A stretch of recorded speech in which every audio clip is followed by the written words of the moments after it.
Европската комисија гласаше за воведување царини од 25% за американски стоки во вредност од околу 22 милиарди евра како прв дел од одговорот на трговската војна на Доналд Трамп. Листата на ЕУ вклучува земјоделски производи како што се соја, бадеми, месо, тутун, боровинки, сок од портокал, како и железо, челик и алуминиум и текстил. Се очекува некои од тарифите да стапат во сила на 15 април, а за други од средината на мај. Царините за американските бадеми пак ќе бидат воведени од 1 декември. Европската унија ги смета американските царини за неоправдани и штетни за двете страни, како и за глобалната економија, се наведува во соопштението од Брисел.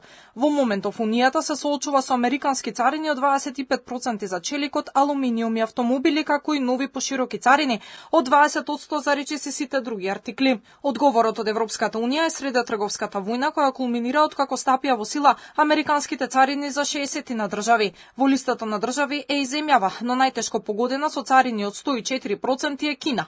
Таа денеска експресно возврати со 84% царини на американски производи, што представува зголемување од 50% на досегашните царини кои ги имаше Пекинг. Ситуацијата според кинеските власти опасно ескалира, а одлуката на САД според нив се заканува дополнително да ја дестабилизира глобалната трговија.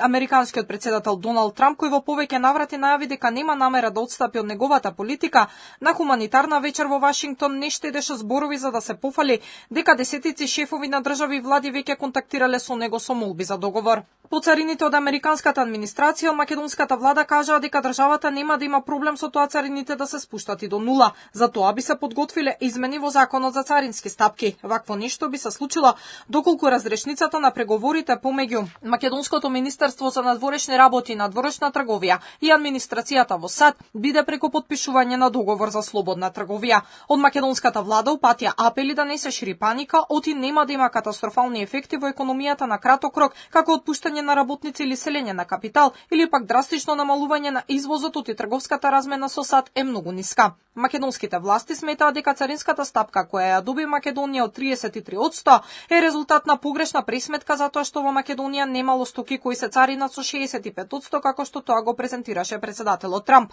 Официјална статистика покажува дека САД е наш 17-ти трговски партнер, а имаме дефицит кон нив, односно дека сме извезле стоки во САД во вредност од 110 милиони евра, додека увозот изнесувал 181 милион евра. Тоа значи дека според државната статистика Македонија е во дефицит со САД од 71 милион евра.